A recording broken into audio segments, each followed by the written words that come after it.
welcome to your safe space, the podcast your partner, friends, parents, whoever thinks is dirty.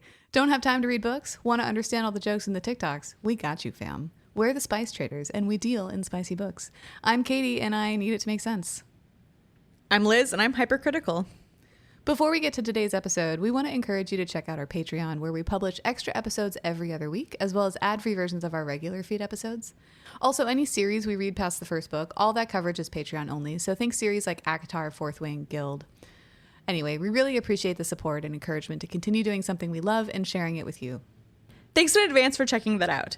As always, we start this episode with 3 things. First is a generic trigger warning. You can find specific triggers for this book in our show notes, so please check those out. We also use foul language and talk a lot about sex. If you have sensitivity to either of those things, our podcast probably isn't for you. Second, our episodes talk about books, the whole book, nothing but the book, so help me goddess. If you don't want something spoiled, don't listen to this episode. And finally, we acknowledge that a good book can hit you at the wrong time. Our views discussed in our episodes are our opinion, and we don't want to diminish the work or the talents of the authors in our community. That said, we have some notes.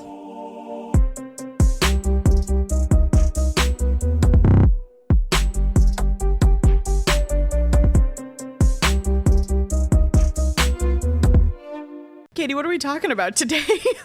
Today, we are talking about part 3 of The Ritual by Shantel Tessier. And, oh boy, we just ranted about this book for like 15 minutes, so we are coming in hot a little bit. But part 3 is the last and final part of this book. It will be covering chapters 48 onward, and then at the end, we're going to give our ratings. And as Liz was just telling me, our ratings for the first 2 parts are wildly different than our rating for the third part, so I'm going to be interested to see how that kind of shakes out. Yeah, because I'm pretty mad. I'm a little salty, and I have complaints about the end of this part. Yeah, I have suggestions for the suggestion box. Yes. Okay, so let's get into it. So at the end of part 2, we had this really intense scene that happened between Blake and Riot right before Blake's initiation. And it was intense specifically because like she needed to get out of her head. And so we start off part 3 with the aftercare between the two of them. And Riot really does a good job of like going and doing all of this. All of the things that you would expect, like cleaning her up, holding her, words of affection, all of that stuff. And then he puts her to bed. It is a nice example. This whole book is a nice example of aftercare, especially after like pretty intense scenes. Totally. Yeah. And I want to go back and say or reiterate what I said in part 2, which is like the fact that there is aftercare makes it a lot easier for me to like set aside my feminist card and like be here for the story, because it's so clear that like Riot in particular sees Blake as a whole person rather than just an object. Yes. It makes it much more palatable, or I think I would hate this book otherwise. Totally. So we next see Blake a little tipsy, which sounds like a terrible idea, on the night that she's supposed to do her initiation. And her friend Sarah's there too. Why? You're about to do a murder and you're drunk and your best friend's there? Okay. The end of this book, I liked Blake for most of this book. There's like 3 instances in the rest of this book where I'm like, you're an idiot. Yeah. Like actually an idiot. Yeah. You're making decisions that don't make no sense. It don't make no sense. Yeah. And this is one of them. Like, I just think it's wild that like, I don't know what the plan was going to be here, because like, she's not armed. I'm like, so are you going to strangle this person with your bare hands? Like, what is the plan? You're tipsy. Are you going to rope Sarah into this as well? Like, you're going to have to kill a dude tonight. Like, I don't know what any of the plan was for this murder. And something we didn't talk about in our debrief is who the reveal is of like who her target was, which is more Scooby-Doo that we didn't need. But like, what? Is she just going to kill him on the dance floor? Like, was there any plan? Is there like a back room? Are they going to go to that secret basement that I think only the lords are allowed to use? And also, if I had to do a murder, I don't think I would be able to just be like partying and dancing and drinking with you as I waited for my target to arrive if I've never done a murder before. Yeah, it's just, I mean, wild. So unbelievable. Like from the jump, I was like, this isn't happening. She doesn't seem nervous. She seems totally fine. Yeah. I mean, maybe that's what happens when you get railed like that the night before, but okay. Well, regardless, they're treating it like just a regular night out. And Blake is like, oh, I need to go get something for my car. Sarah, come with me. So they go do that. And Blake is like, Sarah does something else or like waits for her by the entrance, which like, why did you even come? Anyway, Blake is alone. And at that exact moment, Matt shows up and attacks her. He forces her into, I think, her car and then slams her face on the dashboard before pushing her out of her own car, or maybe it's his car, and running away. This whole scene was really unclear to me because just to back up, she's like, oh, Sarah, I got to get something from my car. And Sarah's like, yeah, I brought your car here. Let's go get the thing. And then they get in the car, drive around to somewhere. Sarah's like, oh, no, my phone. I have to go get it. Leaves Blake in the car. But like, where were you driving to? You have shit to do here. Like, why are you driving the car at all? Part of me wondered if Sarah was in on this somehow. Because we also never see Sarah again. Like, we see her in the hospital. Like, we never see her again. No, she ceases to exist. Yeah. Crazy. That's an interesting point. I didn't think she was in on it, but I did have the thought of like, why is your car even here? I thought you were trying to be in hiding. And doesn't he know, like, Matt? You're in hiding from Matt, your ex-boyfriend, who probably knows everything about your fucking car. So like, why is it even here? Gesticulating wildly.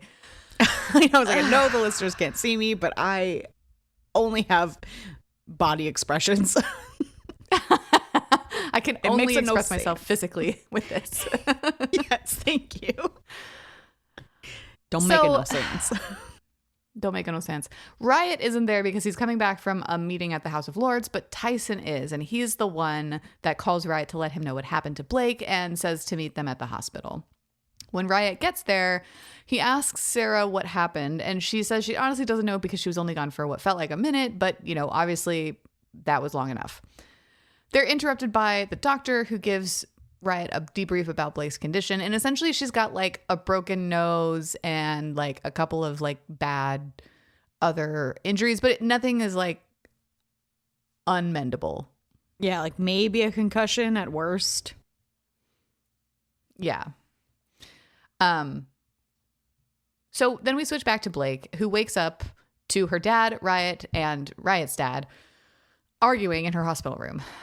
They tell her that she's been out for 3 days and she's shocked, but she's in so much pain that they gave her more painkillers and they knock her out for longer. Cool. Awesome. Even though she asks like not to. Yeah. No bodily autonomy there. Nope. I have to tell you. So this her hospital time switches back and forth a lot between Riot and Blake, like as this book does. But they kept mentioning Abbott, and I could not place that name. I was like, is this Prickett? And like somehow the author forgot that like that guy has a name. And it was maybe the fourth switchback. I was like, oh, that's Riot's dad. Okay. Because I was just like, who is this? Yeah, and I think that's part of the reason why it feels like both of the dads just turn into gummy bears, because they're given names rather than just like Mr. So-and-so.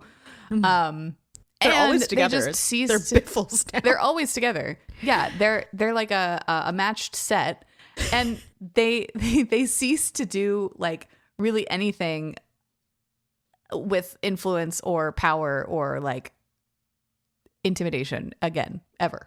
I was so confused. I was like, who the fuck is this guy? Prickett has a name.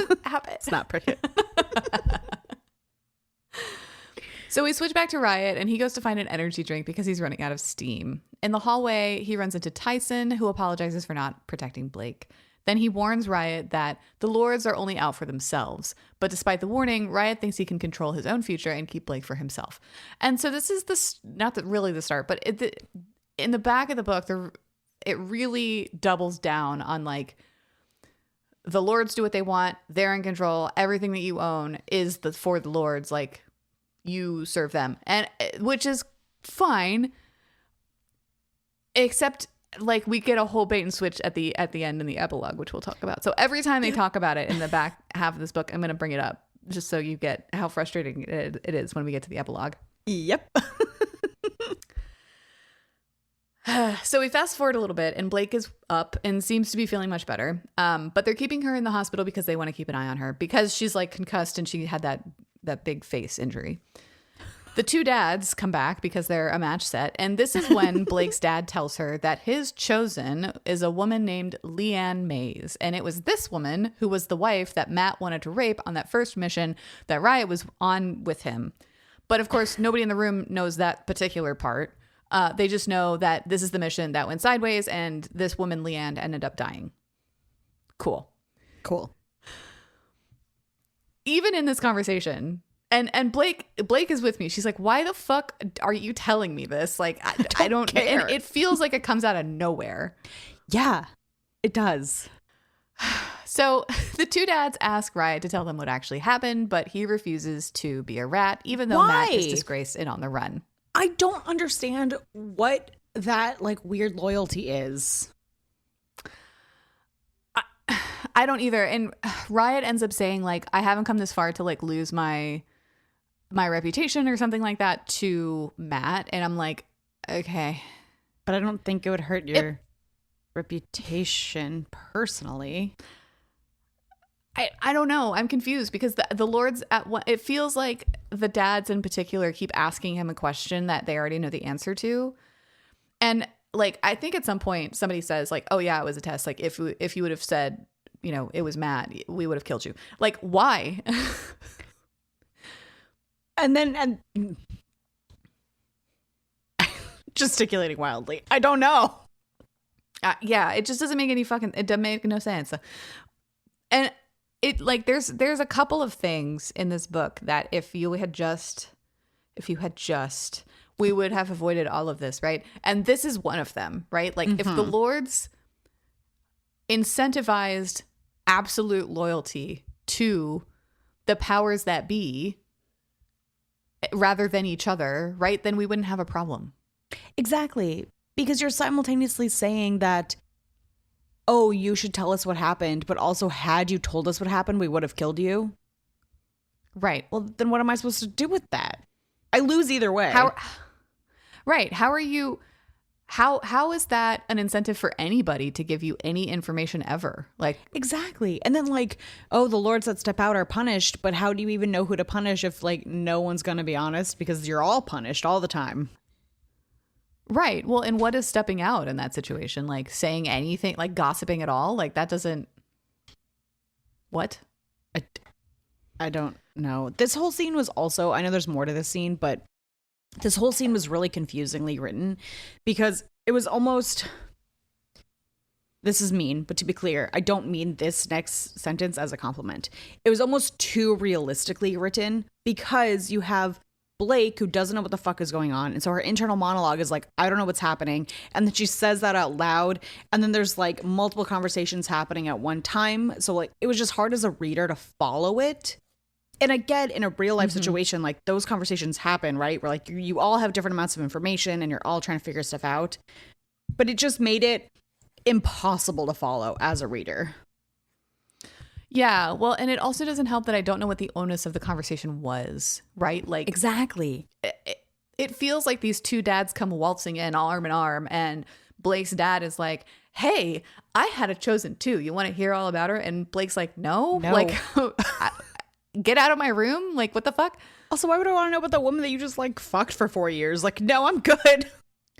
Right. Like, Dad, I know what a chosen is. I am one. I don't want to hear about yours. Don't want to hear. Also, for a second, this was just me, but I thought they were building up to that murder. And I thought for some reason that they were going to tell her that like Matt's dad was actually her dad. And there was like a maternity paternity thing in here, but like I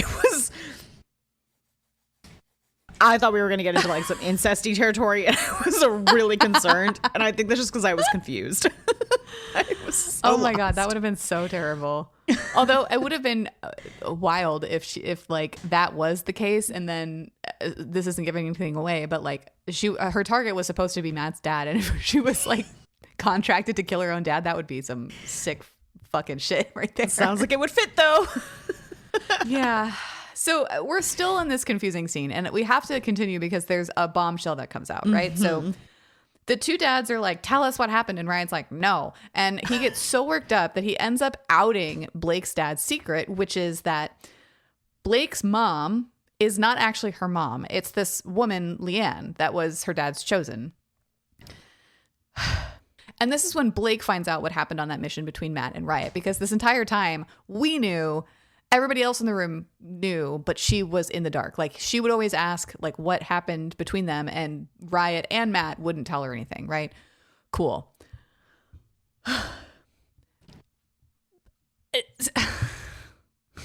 So then her dad says, because of that mission, that's one of the reasons that he intervened to try to get her away from Matt. He tells her, quote, "We knew he killed Leanne and needed time to prove it." Remember that. We're going to come back to it later. Remember that Anyway, line, dearest friends. Remember that line. So Blake is so upset that she asks Riot to remove both of the dads, and he does so, and then also removes them from the visitors list. And I'm like, okay, I get that you just found out that your mom's not really your mom.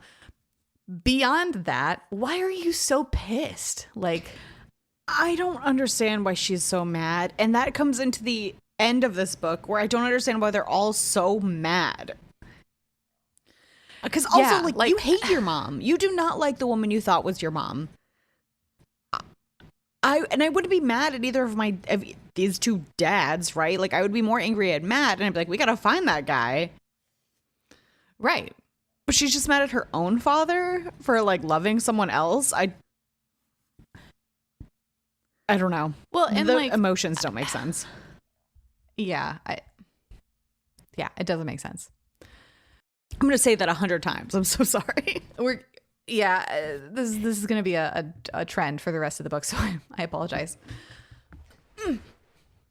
So we cut forward to Blake coming home to the cabin, and once they're inside, she realizes that Riot has put up heavy-duty curtains on all of the windows, and he tells her he did that because he didn't know whether Matt was like lurking around in the forest like a fucking creeper cat watching them.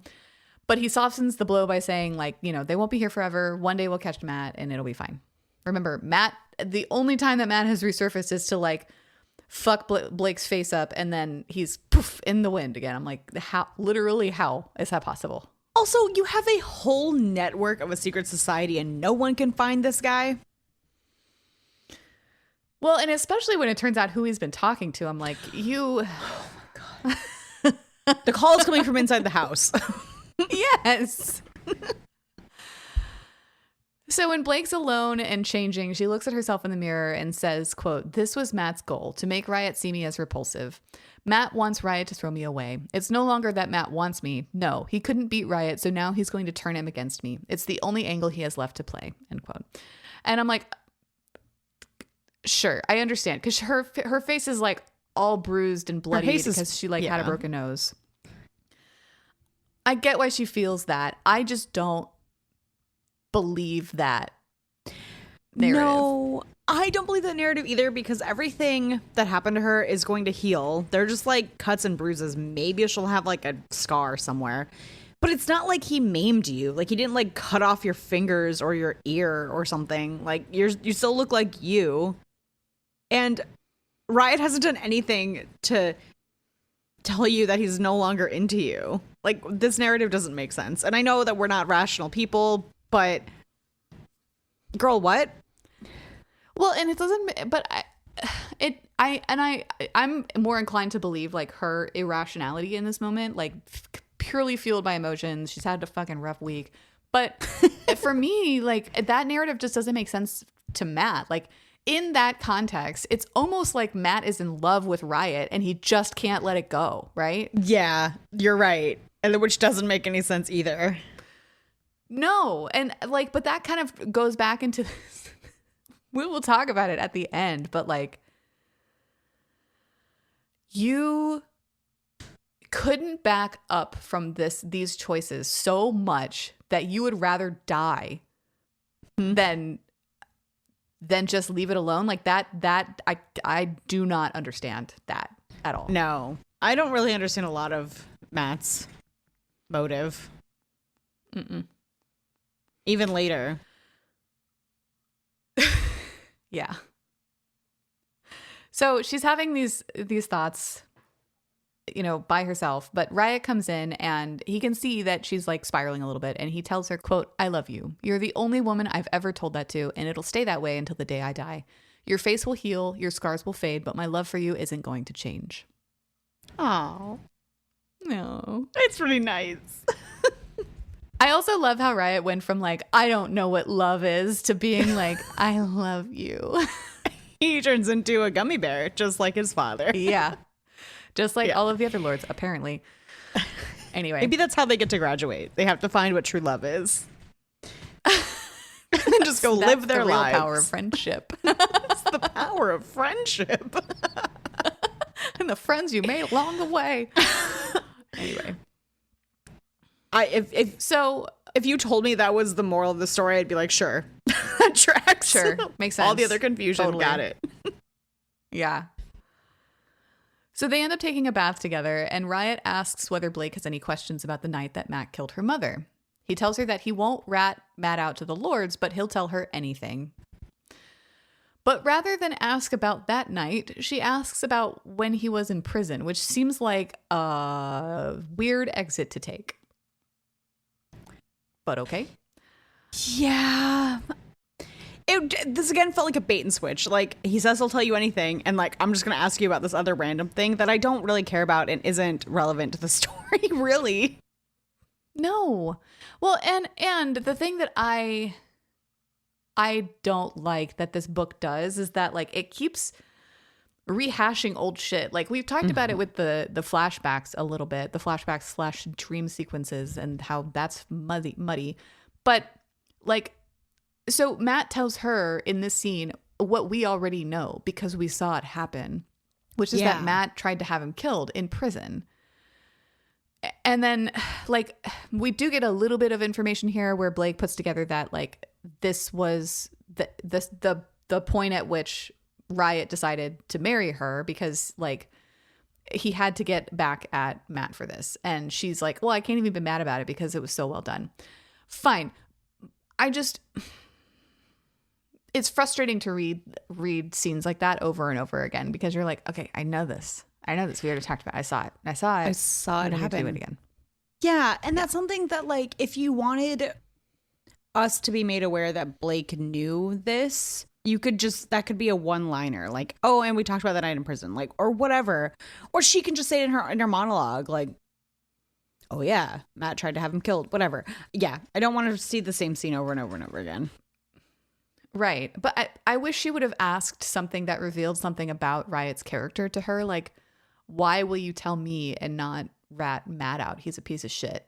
Right. Like, exactly. Then Riot could like tell us and her his motivations for that. But instead we're just trying to kind of infer that he's got like this weird sensitivity about his like reputation or whatever. It was just awkward.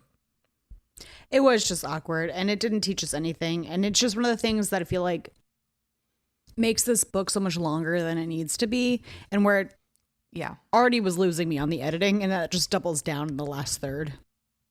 Yeah. So we fast forward a couple of weeks to Halloween, and the lords are throwing a costume party because of course they are.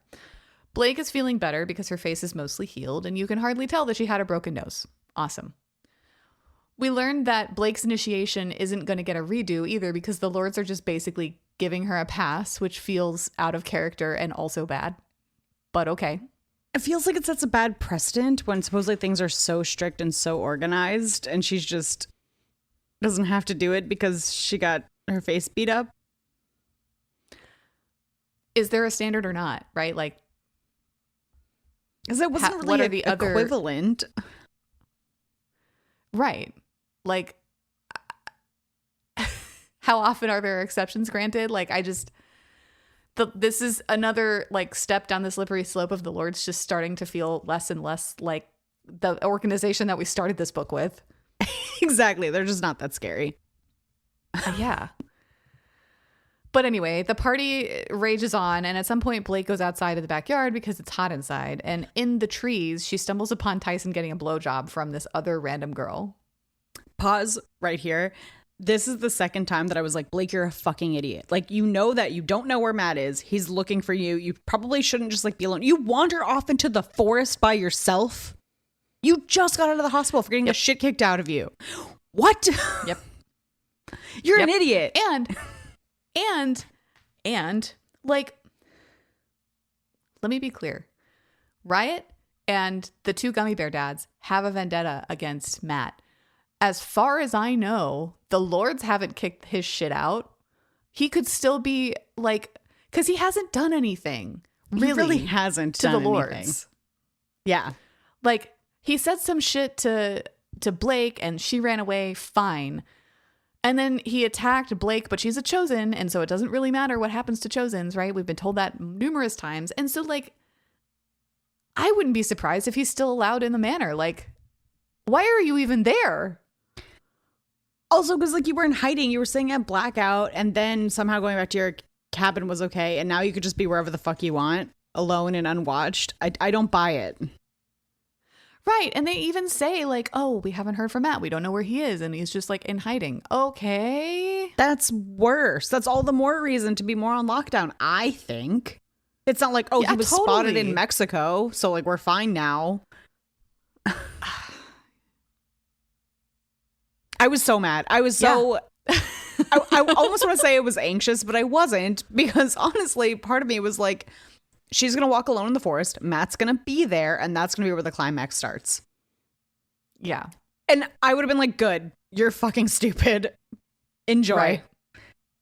Can we get on with it? That's honestly, not what happens. I would have liked that better than that climax that we actually get. But yeah, for real.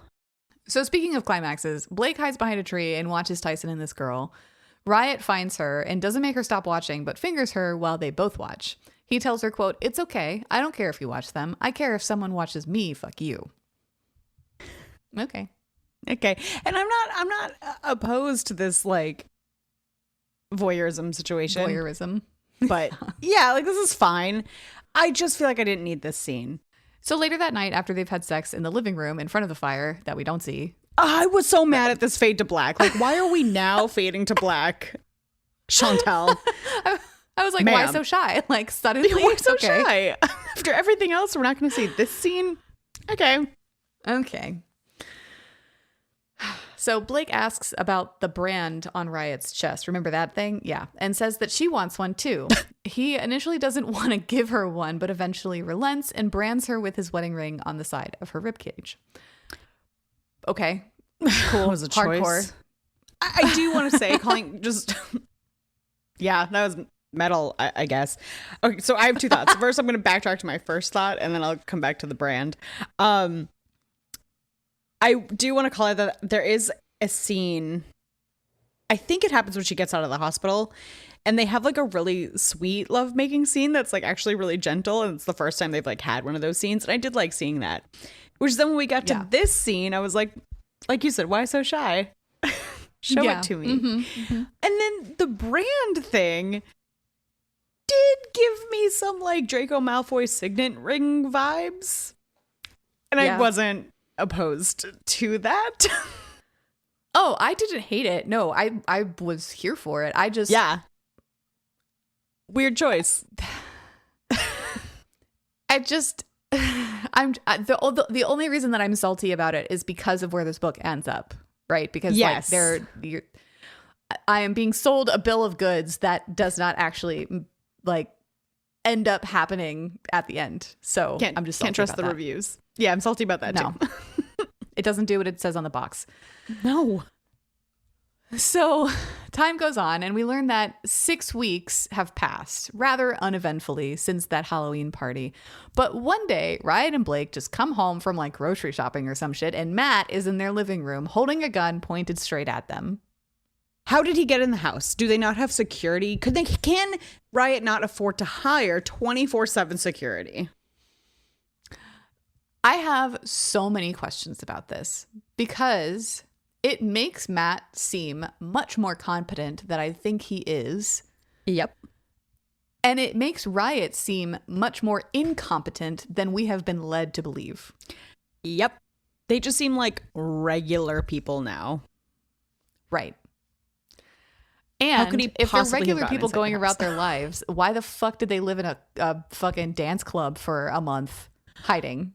I don't know. And if you're this incompetent and you cannot maintain any semblance of home security, why did you move home at all? Yeah. So I would have preferred that we get this like interference from Matt from something stupid Blake does, like go walking in the woods alone. Yeah. Because this is the start of the climax, and from the jump, I just don't buy it. I agree. I think it would have been better if like Matt really did just like scoop her up when she was out of the house. Whether it was like a dumb decision on her part, or she was just like going grocery shopping or going to class, which I don't even want to talk about. School.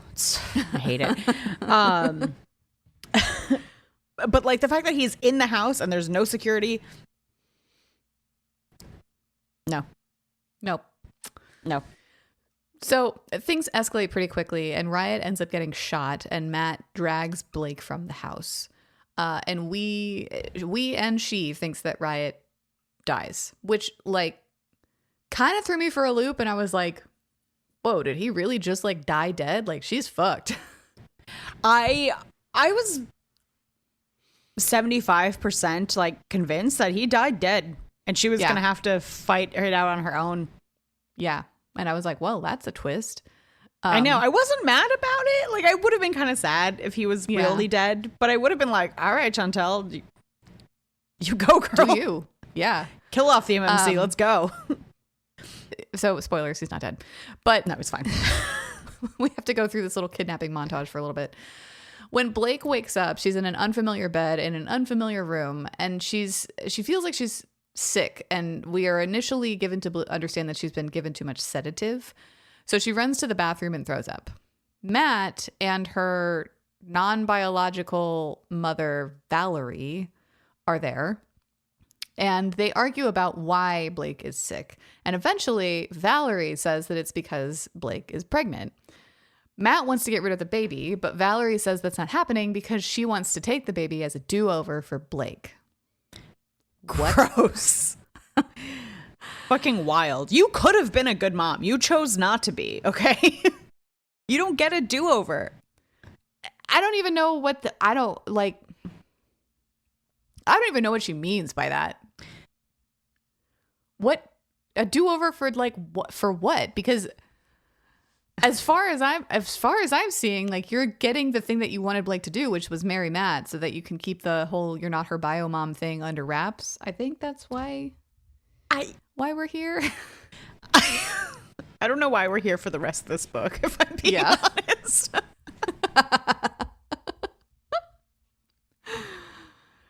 So they determine to keep Blake alive and make her have the baby so that Valerie can take the baby away and raise it as her own. Ugh. When they leave Blake alone, Blake thinks about Riot and says internally, quote, "How could you do this to me? Willingly die to leave me behind? How does he expect me to live without him?" Oh, sad. Oh, it is sad. Yeah, and we didn't talk about the logistics of the scene where he got shot, but she says, "How could you do this to me?" Because he jumped in front of the bullet that was meant for her. Yeah, and that's her willingly die. Like, he jumped in front of the bullet knowing he was probably going to die. But also, I get it, and I get the heroics, but I'm just going to real quick be who I am. You die. You didn't take Matt out with you. You didn't save her. You just left her alone to be kidnapped. Yeah. Mm-hmm. Yeah, great. Good job. Amazing. Well done. You were dying on the floor when he was dragging her out of the house. Like, that's great. Thank you for your sacrifice. Thanks, bro. So we come back to Riot, who is not dead, dun, dun, dun, dun, but in the hospital and in a really bad condition. He was shot. He was couple, he like, was shot. Like 4 times or something. Like Matt tried to overkill. Mm-hmm. And honestly, I don't know how he didn't. It's like that, but for the incompetent Matt that I know, that makes sense. Yes. Right. He just shot him like in the arm 3 times and was like, that'll do it. Yeah. Like point blank range couldn't make it happen. Okay, cool. Like shoot him in the head. Okay, it's fine. So Gunnar and the 2 best dad friends are there, and Riot has to be like bodily restrained to keep him from ripping out the IV and trying to get wherever Blake is. So he's like, fine, just open my phone. There's an app that tracks Blake because I had a tracker put in her body. Yep. Anyway, and it becomes obvious that Riot isn't going to listen to anybody. And so Prickett and Gunnar are like, fine, we're going to go with you to go rescue Blake. Cool. The tracker put into her body. When? So he does say it was after she ran away when she came back. But was she asleep? Like, that's a surgical, like, she didn't notice? She was asleep, remember, because they drugged her. Oh, yeah, because I was drunk her. But, like, I just feel like it would leave a bruise or a mark. He could have hit it with a kicky, I guess. I was just like, you know what? It's fine. Yeah, I also had a lot of questions. Where is it? Like, I'm picturing, like, the implanted, are they called IUDs? Yeah. Yeah, the implanted IUDs that, like, you can still kind of feel in your arm. Oh, yeah, my thing that I have. Yeah. Yeah. But here we are. It's fine. Tracker works. Cool. I'm glad it's there so we don't have to do a fucking travel montage looking for her, I guess. Oh, God. Is she here? Nope. Is she here? Nope. Okay. Can you imagine? Back to Blake, who's been left mostly alone. But one day, Matt enters her room and tells her that Valerie's left them both alone, so he's going to take advantage of that and rape Blake. He says that he knows how much she likes the chase, so he's going to give her a head start. So she is let out of her room and she runs around in the house trying to find a way out, but it becomes clear pretty quickly that Matt has like padlocked all of the doors to the like outside, so she's like trapped in the house. Terrifying. Yeah. She tries to hide in a closet and thinks that he won't find her, but of course he does. He handcuffs her and drags her by the hair through the house to the living room, which I guess is his preferred room for raping. But they're interrupted by Tyson, who comes in, and he makes it seem like he's there to retrieve Blake, who's a gift from the Lords since Riot has died. Remember, Tyson doesn't have a wife yet. Matt is a little bit deflated. He's like, oh, I thought I was going to get her. But he suggests that maybe they both enjoy Blake together before Tyson has to leave. Tyson agrees and says that they should shut her up and volunteers to do so. So he takes duct tape out of his pocket and puts it over her mouth.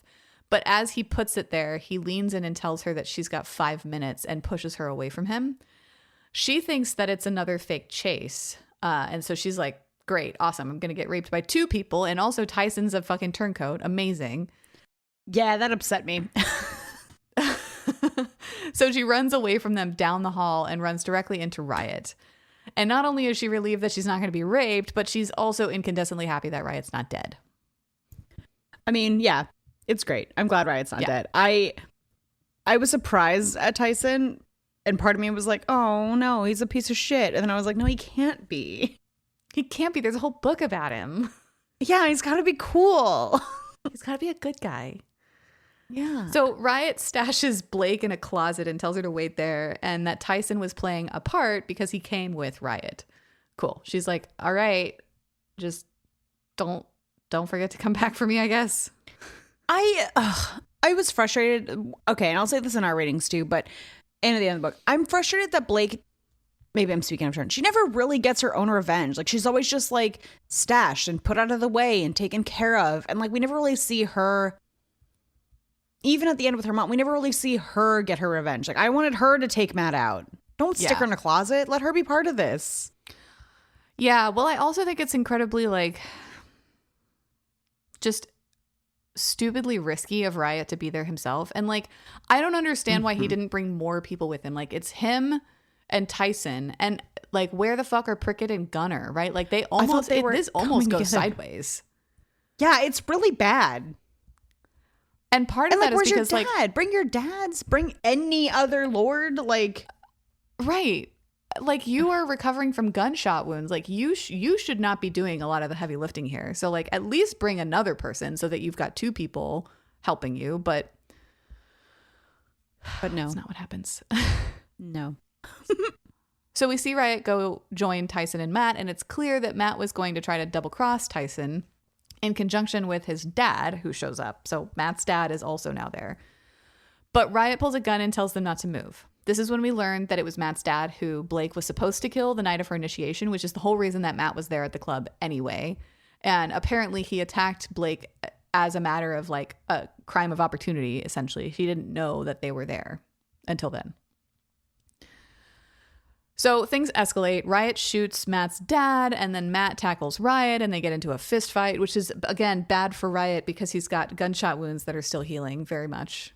Still fresh wounds. Very much still fresh. Yeah.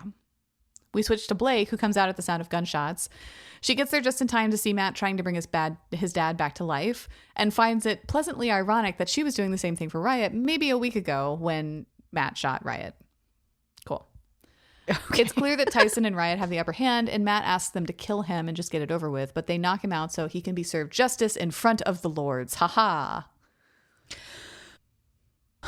But no, it's a family matter. I mean, honestly, yeah, it is. I don't even know why the lords are even a part of this. No. Also, it doesn't matter. Did Matt's dad know that they were just keeping this pregnant girl hostage and that your son is a rapist? Like, nobody's motivation in this book makes sense. I want to point one thing out because I thought it was just dumb. So, like, Matt comes in and he's like, I'm going to rape you. I know how you have this fantasy. Ha ha ha ha ha. And Blake, like, corrects him and is like, it's a forced sex fantasy. And I'm like, my lady, not the time or place. Read the room. No one cares. Read the room. And also, to be clear, for Matt, no, it's not. It's a rape fantasy. No, he wants to hurt you. He says that. Like, yeah. Okay, Blake. Go back to school. So Riot is quickly succumbing to his injuries, not necessarily the ones from Matt, like in the fist fight, but the ones that have been exacerbated by the fist fight with Matt, right? Remember the gunshot wounds? Those.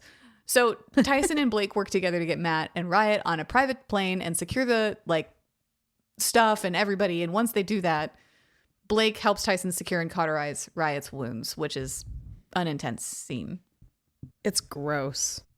Yeah, it's pretty gross. I don't know why we needed to see that. I think it was probably like character development of like Blake being all in and like going through and being in the trenches with like the lords or whatever. But like, fine, that would have honestly been fine if they ended up differently. Like, if any of this shit mattered in the rest of their life, then it would have mattered because I kind of got that, and then it just all disappears. It all falls apart. Yeah. So as Riot sleeps, recovering from his wounds, Tyson and Blake have a moment, and Tyson tells Blake that he never actually watched them in the basement like he had boasted about to Matt, and he's sorry that he scared her. She asks him for advice, and he tells her to never make Riot choose between her and the lords. She says that she would never do that, but he says, quote, "You will. You may not mean to, but you fight. Every couple does. I'm not saying he'll choose the lords over you if you put him in that position. I'm telling you he will pick you, and that's what will get him killed." I did like this conversation.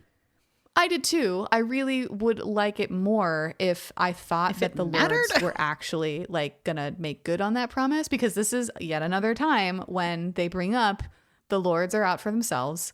They are like controlling everything in your life. You don't have a choice. Like, you're stuck. Riot is a servant for the rest of his life. Turns Correct. out, no, he's not. Not so much. Yeah. So she then asks Tyson why he chose the life that he did, and he says it's because the lords owe him one, and they agreed to let him pick whom he marries when the time is right. Later on, we cut to Blake and Riot in the hospital. Riot is waking up, and they are just so happy to be with each other again. Blake uses this opportunity to tell Riot that she's pregnant. Not only is she pregnant, but she's going to have twins. Twin boys. Twin boys. On the way home from the hospital, they stop at the club that Tyson owns where they were staying briefly. And this is where Matt is being held in the basement where they had that filthy scene, which has got to be, wow, what a ride. Anyway. That scene redeems much of this book for me, but not all of it. No. That scene is dirty. My eyes are still bleeding. I just got chills. I just came. What? I just came. Riot takes this opportunity to gloat and tell Matt that he will see him soon. And this is...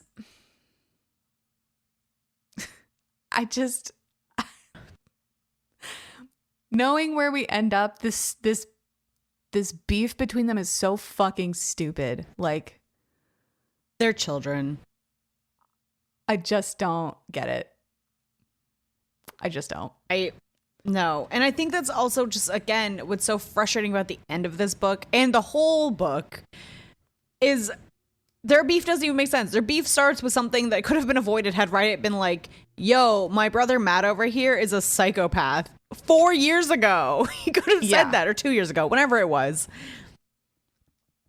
Their beef is stupid. Better yet, if Leanne had just fucking stood up and been like, hi, I'm not dead, but he did push me down the stairs. Can we do something about that? And he wanted to rape me and I heard him somehow and knew that. But no. But no. Anyway, we can't have nice things.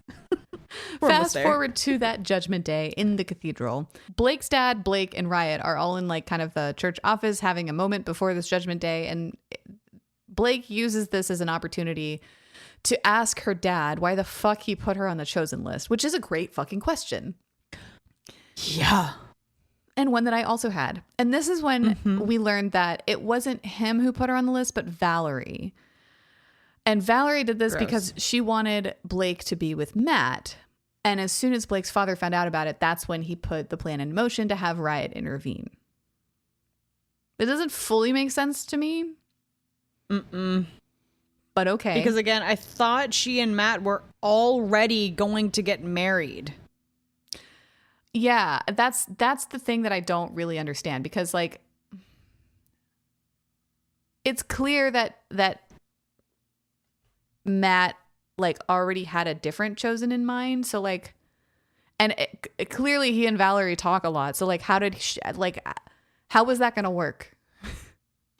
I don't know. And does the chosen thing even matter? Because it implies that your chosen is rarely, if ever, the person you actually marry anyway. So like, who gives a shit if she was on the chosen list? Matt could have just had that girl, which feels like 9 books ago, and then still married Blake. So like, if anything, it would make sense for Blake's dad to have put her on the chosen list to put this whole thing in motion. It doesn't make sense and it just don't make it no sense. Yeah. I mean, I would have respected the choice for Blake's dad to have done it, because that would have fit much more with his like Lord persona that we were introduced to at the beginning of this book. Exactly. So that he could get justice for the love of his life, apparently. Yeah. But that's not what happened. The timing just doesn't quite work out. So here we are. Before they go into the cathedral, Blake and Riot have a moment, and he tells her that whatever happens in the cathedral, he needs her to know that even if she started out as an assignment, she is his whole life now, her and the 2 twins. So in the cathedral, it's Judgment Day, and so there are lords in the audience, and Matt is strung up above the baptismal pool, covered in blood, because he's been tortured, I guess. Tyson's been having fun with him in the basement. Yeah, right. Riot asks Matt to confess, and he says he won't say shit. Riot says that's okay because Valerie will talk for him. So Valerie spills Matt's secret that he did kill Leanne, even though he was just supposed to scare her, but he took it too far. And Valerie is the one that asked him to scare Leanne, specifically because she knew that Leanne was like Blake's dad's love and the mother of Blake and all of this stuff. Who cares? Well, especially who cares, because that's when Blake's dad announces that, yes, Matt did take it too far. Quote, but Leanne is still very much alive. Dun, dun, dun. So, dearest listeners, just to call back to the line from Blake's dad that said, we always knew Matt killed her. We just needed time to prove it. Matt technically did nothing wrong. He attempted to kill her. Yes. He never actually killed her. Right. And also, why did you like what proof, right? Because here's the thing. Here's the thing. If by proof you mean that Matt needed to confess, that doesn't happen. He never admits it. Nope. Valerie admits it for him. And if we're believing the opinions of women, why would you not believe the opinion of Leanne, the victim of this crime?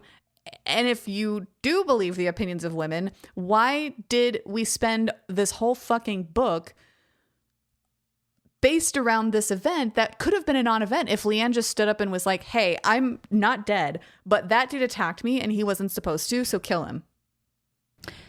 Yeah. Also, just to get another layer of incompetence to this, Leanne does call this out and I appreciate it because Riot is fucking raging for some I don't know why Riot's so mad that Leanne is here. But Leanne literally looks at Riot and is like, you didn't check to make sure I was dead. What incompetent motherfucker doesn't check for a pulse? Yeah. When the person wasn't supposed to die. Like, Great question. This whole revenge plot on Matt. I mean, also, okay, I don't really feel bad for Matt, but like, he's a psychopath. He didn't really do anything wrong. Yeah, I mean, he did try to kill somebody he wasn't supposed to kill. Yeah, I mean, like, that's why this whole book, like, the premise of it doesn't, like, it just falls apart if Leanne is alive. Yeah, she doesn't need to be alive.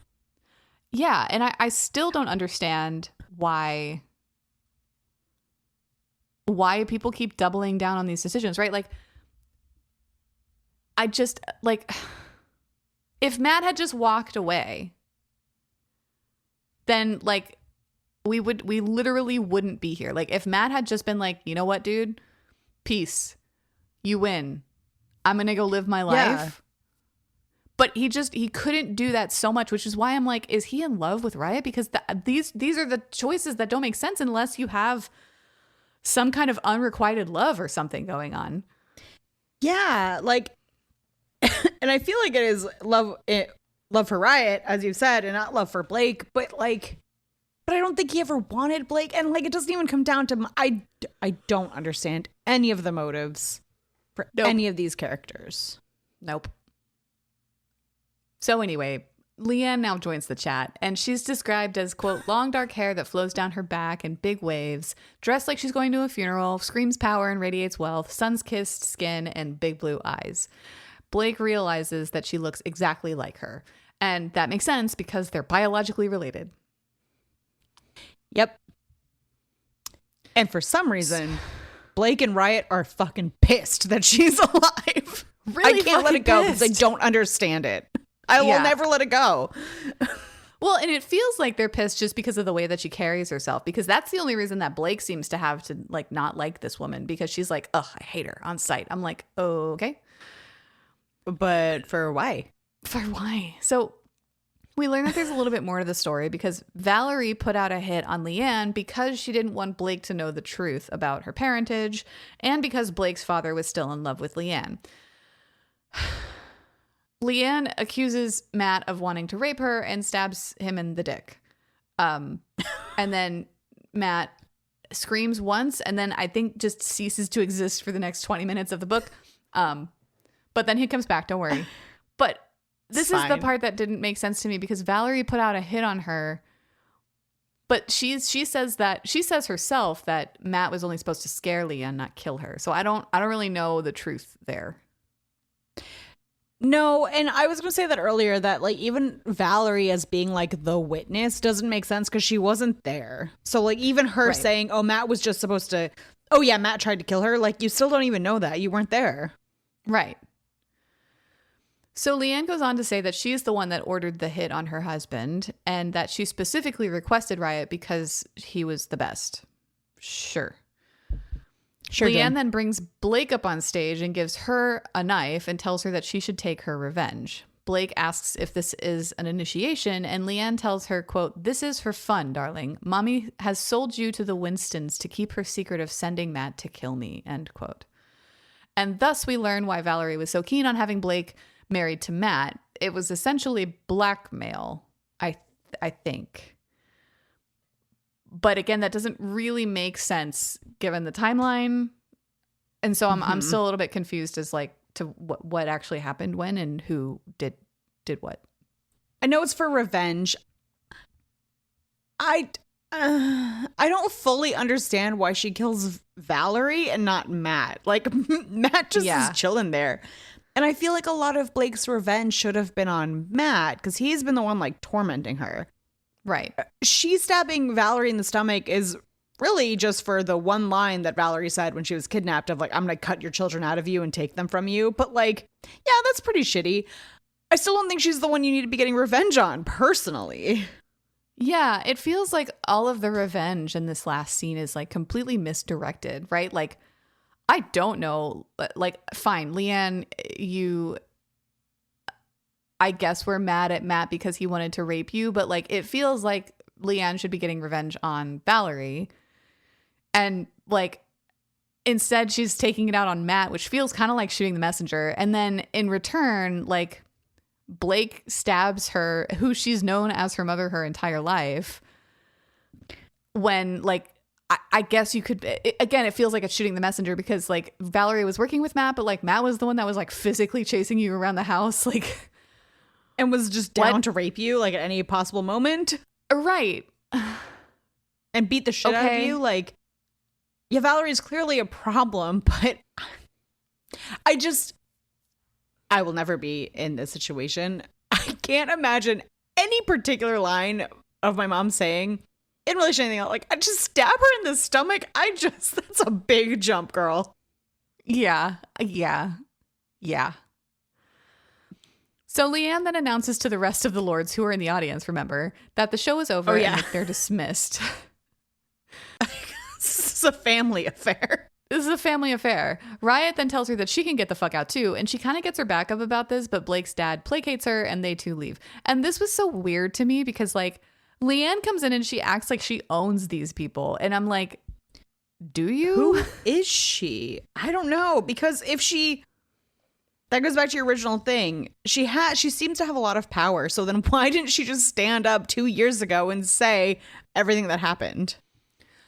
A girl. I just like we would have avoided so much. Like we just wouldn't be here. I just don't understand. So, and also this is another illustration of two things. One, Riot is like seething mad at this woman, and I just don't get why. And he's so mad. Also, Valerie is dead, but Matt has still been stabbed in the dick, and we don't get like background descriptions of him screaming in agony or having been knocked out. So he's just like frozen, I think, in time. Yeah, it's weird. And that's what I think I really hate. There's a lot I really hate about this end, but like Matt is the bad guy of this book, and we just forget about him. And that's what I mean. That's what I said earlier. Like, Blake never really gets her revenge. And I'm just not sold on this whole Valerie plot. So it just feels like wasted time and space. Yeah. And that's why, like I said earlier, it doesn't do what it says on the box, right? It just feels like this whole big bait and switch, which maybe in the context of an organization that actually had teeth that, like, I believed would make more sense. But I think that there would have to be some different choices that were made here. Right? Like, yeah.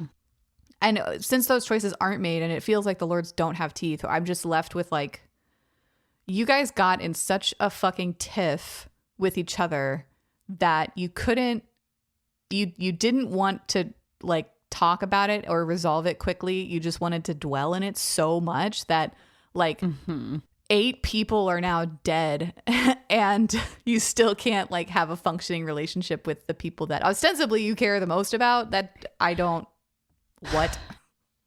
It doesn't make any sense. And it just all falls apart. And it's really a bummer. Yeah. So when Riot and Blake are alone, he helps her come down from like literally just having intentionally killed her mother. He carries her out of the cathedral as Tyson comes in and hangs Matt from one of the rafters, and thus Matt dies. But it just feels like such an anticlimactic ending. Yeah. I feel like Blake never really gets her power back because, again, I don't buy the Valerie plot. I don't buy the Valerie plot. And I just like, for all of the times that Riot really liked to like piss in Matt's Cheerios, it makes no sense for me why he just picks Blake up and walks out without like watching Matt die or like trying to be the last thing that Matt sees. Like, you're just giving up on it now? Like, could you have not given up on it a little bit sooner than right now? Yeah. So that's how the book ends, but we do get we get a couple of epilogues. And I really could have done without these. The first one takes place 10 weeks after the events of the Cathedral Judgment Day, and Riot surprises Blake with news that they can stay in Pennsylvania rather than having to move to New York because Riot has gotten his future changed to that state rather than being a big shot New York lawyer. He's just going to be a DA in Pennsylvania. Cool. Fine. Just fine. I don't care. I don't care. We then cut to Blake going to her childhood home in Texas, which is where Leanne is, because remember, Leanne is with her dad now, like because she's her mom, like so it makes sense that she's they're in her childhood love. home. Yeah, and Blake is so angry at this woman, and I just don't understand. I don't know why she's so mad. Leanne has asked to see Blake, and Blake has finally come, even though Riot doesn't know. This is when Leanne tells Blake that Valerie's marriage to Blake's father was never real because Leanne and him were already married and never got divorced. She says that the husband that she had killed was just an assignment that lasted too long, and I have so many fucking questions about that. Yeah. Like, I thought the Lords were just for the dudes. If it's not for just the dudes, then what was she doing? What was her assignment? And then she, by her own admission, decided to end that assignment, I guess, so she can just do that. Where's the retribution for that? Exactly. Like, you just decided you got bored, and so you're going to hire the same people who hired you to get you out of it? This doesn't... I have no idea what the fuck you're talking about. Like... Nope. So Leanne goes on to tell Blake that everything she did for Blake, but Blake doesn't believe that and just keeps her at arm's length. And I'm like, Blake, why are you so mad, dude? I don't know. I don't know why Blake is so mad. Also, like, Leanne, say more. Yeah, because that's the other thing is, like, also, Leanne, I don't believe you did anything for me. Right, because, like, I don't know you. Are you saying that you decided to not be in my life and have this other woman, have me grow up believing this other woman was my mother somehow for my own benefit? When she was a literally piece of shit? How? Right. Yeah. How the fuck does that make sense? It doesn't. It doesn't. And I don't blame Blake for wanting to be like, hey, I don't know if I really want to know you, but it's the like animosity I don't understand. It's founded in nothing. I truly don't understand. Blake asks Leanne what she wants, and Leanne is like, I just want to say that I'm proud of you. And as Blake turns to leave, Leanne tells her, quote, "The Lord is nothing without his lady. Riot without you is just another ordinary man. Don't ever kneel thinking that you need to serve him. Kneel because you want to serve him." End quote. Blake tells her that she's nothing like her and that she doesn't need to manipulate her family or her husband. And Leanne tells her that by the time her kids are ready to start initiation, Blake might think differently. Okay, so this is, I lost track, but I think it's probably like the 7th or 8th time that this book at the end is telling us that the Lords are omnipresent. They are in total control of your life, and you don't get to defy them or make choices that they don't want you to make. and like you will be drawn in and you will use and want power, blah, blah, blah, blah, blah. Fine. Yes. Cool. Awesome. Blake has a very visceral reaction to that. Maybe that's why she hates her mom. I don't fucking know.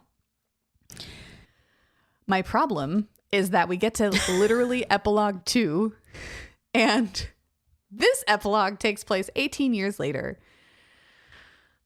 Riot and Blake have 3 kids, 2 boys, which are the twins, and a younger daughter.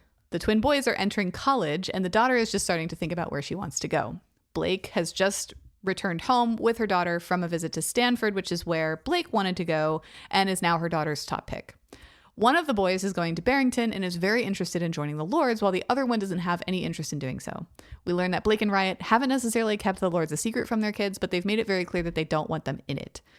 At the end of this epilogue, though, Riot convinces Blake to at least hear out her son about why he wants to be with the Lords. But this is where I'm like, I don't need this, right? Because Riot literally tells us, quote, after Blake killed Valerie and Matt was taken care of, everything settled down. Our life turned somewhat normal as much as it can be, being a lord and a lady. Of course, it hasn't always been pretty. I didn't expect it to be. We fought over the Lords, my career, the kids. She asked me once if I believed in life after death, if there was anything better than this. Almost 20 years later, my answer hasn't changed. I was forced to pick her as my chosen, but she continues to choose me every day, and that is what I call heaven, because life without her would be hell. Why are we so fucking normal? Are you kidding me? It sounds like he got his cushy job in Pennsylvania, and they just have lived a life. Like, and they've talked to their kids about being a lord, but it doesn't sound like his kids have actually... Has Riot been on any missions? Like, has he had to do more murder? Has he been thrown in jail again? Like, these 18 years sounds like nothing has happened. Yeah, and that's why I just, like, I don't, by the end of this book, I just don't believe that the Lords have any teeth, because, like, they talk about their life like they, like, the murder and intrigue that they had to go through as young adults, like, it wasn't actually how they spent the rest of their life, which is just fucking wild to me. But also, like, this book tells us so many times that you don't have a choice. You're in the Lords for life, you and your whole fucking family. So if you have kids, you better fucking think about that really hard. And here we are, and we're shown that Blake and Riot are, like, actively keeping their kids out of the Lords. And I'm like, how are you doing that? How are you allowed to do that? Because it sounds like you can't do that. And in the start of the book, I thought that if you even, like, tried to leave the Lords, they would kill you. Right. So, like, where are the consequences? Where are the stakes? You're just a regular upper middle class family. I don't even think you're rich anymore. Like, I think you're just people that live in Pennsylvania. Right. Like, I would so much have rather seen an epilogue that shows exactly what Leanne said was going to happen to Blake. Like, yeah. Then now her kids are going to Barrington, and she's like, yep. And, like, having to, like, live that life and be that person because her husband is a fucking lord and she's a lady. Like, they have to do it. Yes. Yeah. You chose this. You're talking about all this choice here, Riot, but, like, you're not really looking at what you chose. No. I felt so non sequitur. And for that to be where the book ended, I was like, sorry, is this the same book that we started? Like, if I were to go back and read the first chapter, I'd be like, what the fuck happens between then and now? Because that is a wild trajectory. And I still couldn't even tell you what happens, like, to make this change. It doesn't... I'm still down to reading another book in the Lord's, like, canon, because I want to read about an adult lord that's not at Barrington, because it sounds like this is actually just a fraternity, and once you graduate, it doesn't matter. Right. Like, it sounds like it's a murder fraternity, and then, like, you get rewarded with, like, power and money afterwards, which, like, I still have the note about if it's fuck you money, show me fuck you money. But, like, it was I don't see the just fuck you money. Jarring to read that. Yeah,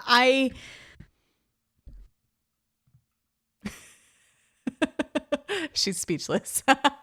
I am speechless. I really didn't like it. I was mad. I was having such a good time with this book. And just, it started to fall apart in the back half. But then because we split it into 3 parts, that's how my brain organizes it. This last third, I was just like, none of this makes sense. It's like you had a plot and you had a plan and you had a world. And then you just started writing something else halfway through. Yeah. Like your characters also, like not all of them, but like most of them switched around, and like the world like had rules changed, and I'm just like, okay. Well, and even like their like last sex scene is really kind of a fade to black. They have some like a fondle scene in the car on the way to see Matt before he gets strung up, but like give me an epilogue where it's 18 years later and they have 3 kids and they're still playing the power games. Like, give me that. Lean into that side of it. Yeah, exactly.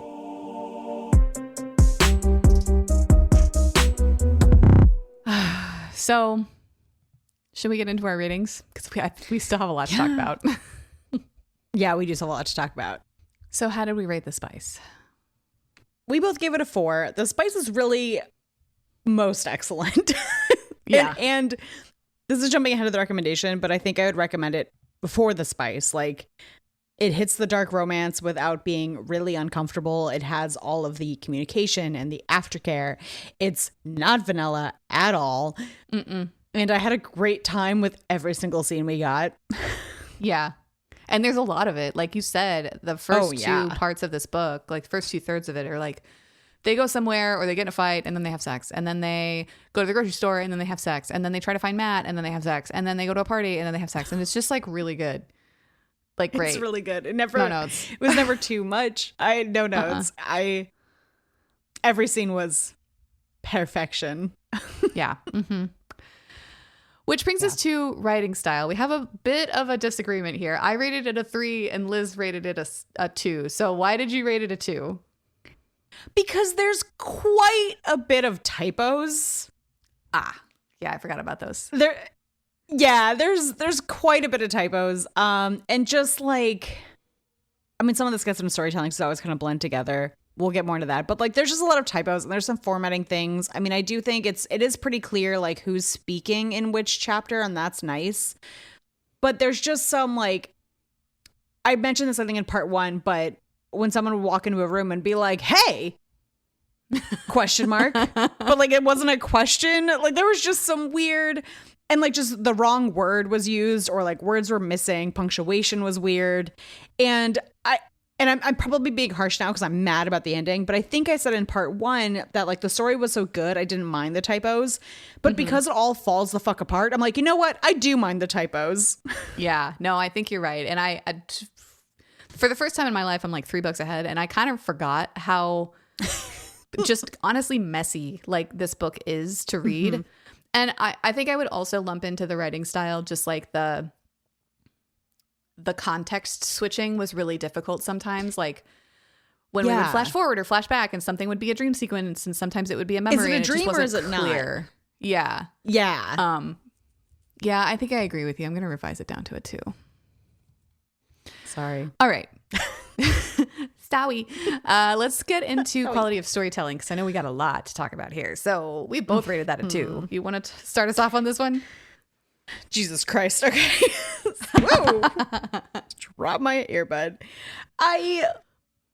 Listen, if we had done ratings at the end of each part, I think my rating at the end of part 1 still might have been a 2 for writing style, but it would have been like a 4 for storytelling because I was here for it. Like I was in for the stakes. The stakes actually seemed to matter. Like there's legitimate murder happening, like on screen, violent murder. And there's like subterfuge and spies and supposedly rich people that I'm still not really sold on.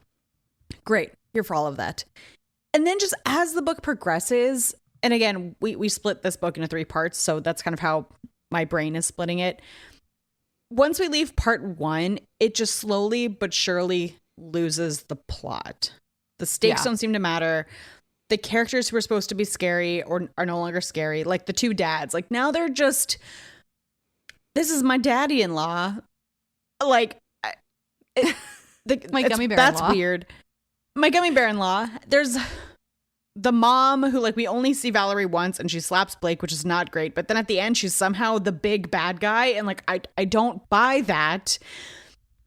I don't understand any of the Leanne plot. I don't like that Blake never actually got her power back with Matt. Matt is just a fucking scapegoat the whole time, which could have been interesting if you made that make sense. And then you have the goddamn epilogue where none of it matters. Yep. None of the actual plot of this book, because you said this earlier, the whole crux of the problem between Riot and Matt is that mission that went wrong. The whole rest of this book didn't need to happen if Leanne had just stood up and said, hey guys, I'm alive, and that guy's a piece of shit. Yep. But somehow Leanne's the bad guy. I'm still so upset about that. Okay, and that's not even touching on what we had talked about in part 1 or 2 about like how I wish that I just wish that the Lords had a little bit more teeth and we knew a little bit more about the world that they existed in, right? Like this book would have been so much more interesting if there was like an opposite kind of more gray area like organization that was, you know, trying to influence them and seed sows of dissension through Matt, right? And that would give Matt a whole lot more believability in terms of motivation because maybe he's being blackmailed or paid a lot of money or, you know, X, Y, so many different things by this other organization to try to infiltrate and like usurp the Lords. That would make sense. Yeah. And it would take the onus of the plot away from this weird interpersonal fucking bullshit. Those pissing contests between these two children. I mean, arguably, this pissing contest between Valerie and Leanne. Yeah, which, like, as Leanne loves to point out, they never got divorced. So, like, you were always going to get your man. And I think you've been with your man this whole time. Right. But going back to, like, if there were some other, like, counter society, this whole plot this entire plot could have been the same plot if only Leanne were working for a different organization. Right. And so like, or she was hired to marry that other guy. And now there's like this like it could have been so much more interesting. Right. Yeah. Or have Valerie and Matt be working for the other organization or something. Right. Like, yeah. Or something. Have there be another organization. Because you set this book up like the organization of the Lords. They're all powerful. They're all these like judges and presidents. And I don't know. They really only reference judges and like bankers. I don't really know. Yeah. But it really just sounds like it sounds like it is the dark romance equivalent of that secret society in Gilmore Girls where like you graduate and we all just like go on with our lives and never talk about it again. They just happen to murder people. But like after you graduate Barrington, no one fucking cares that you're a lord. Yeah. You just have a job. You're just a guy. Which makes it even more weird that somebody is calling the shots with these poor fucking kids in school. And it's like, who are they? Yeah. They should be like, they need help. Like, this is, it's just so weird. It's just so weird. And it really ruins the story for me. Like, I'm mad about it. Yeah. Like, I really wanted to be all in, but like, I just can't be with that plot. And like you said before we got into our ratings, like I'm down to read another book, but I would want to read like one of the adult Lords. And I'm also going to go into it like with very low expectations on anything but the spice. Mm-hmm. Exactly. And the spice is great. Like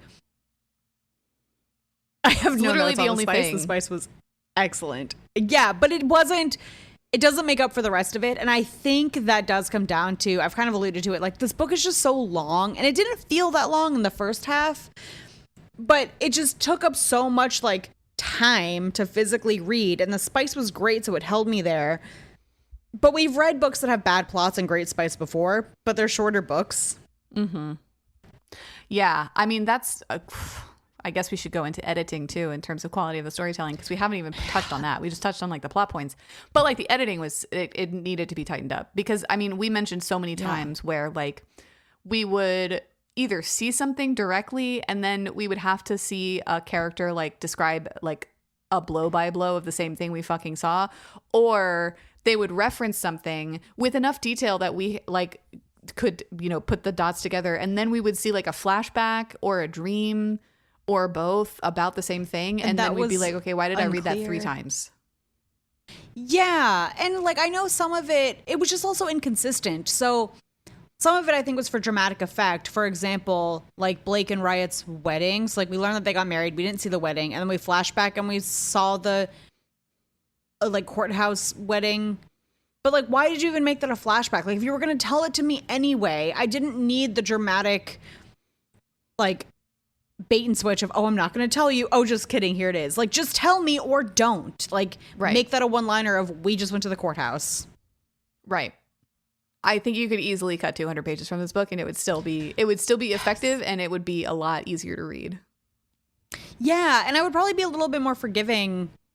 I mean, your plot is still fucking bananas.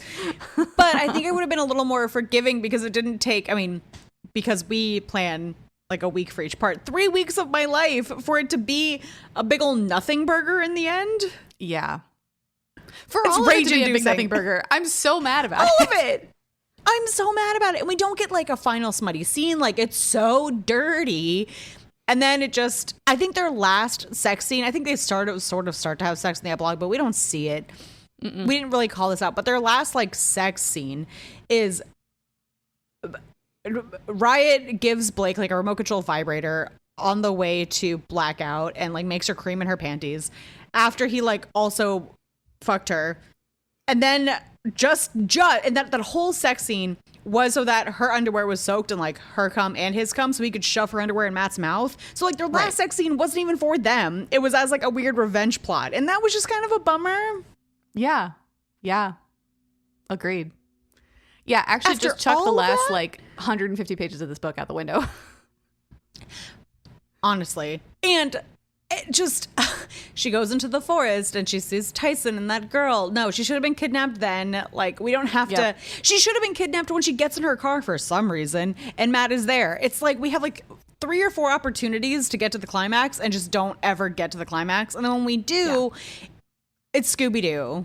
And not in a fun way. It's the reveal of Leanne, the weird animosity toward Leanne. I know I keep bringing that up, but it's just so strange. Yeah. So strange. And like, it feels like such a weird choice to introduce a character like that so late in the book and the way that you did it for that to be essentially like an unresolved, what is now a conflict, right? Like, because they hate her for some reason. So you just go on your entire life hating your biological mother who you thought was somebody else. Like, why are we here? Thanksgiving must be wild at that family. Okay, because that's the thing. Because like, did you cut out your dad? Because you and your dad had what seemed like a fine relationship. Now you have 3 kids. Do they like know grandma and grandpa? Do they know about all the murder hoboing that this family does? I don't know. I could go on for hours, but we really should say, do we recommend this book? Yes. I think it's yes, but with reservations. Like, read it for the smut, ignore the plot. Yeah, that's how I feel. Like, it's like a begrudging yes because the smut is so good. And I do like their love story. Like, I like watching them fall in love because it's not really an enemies to lovers, but it's like a forced marriage to lovers, essentially. And I liked that. I did like seeing Riot become a gummy bear and like learn what love is. I liked Blake realizing that her different fantasies don't make her crazy. There's a lot of the romance that's great. It's just the overarching plot is cuckoo bananas. Yeah. Yeah. No kidding. All right, guys. Those are our thoughts. We did it on The Ritual. Capital T thoughts. Yeah, capital T thoughts on The Ritual by Shantel Tessier. Thank you for joining us on this journey, especially if you made it through that. I mean, my God. What did you think? Let us know on the socials. You can find us on TikTok, YouTube, and Goodreads at Spice Traders Pod. And if you like our podcast, you know that you can find more over on our Patreon, where we release Patreon exclusive episodes on our off weeks. And if you really, really like us, drop us a review wherever you listen. Until next time, we'll see ya. Bye. Bye.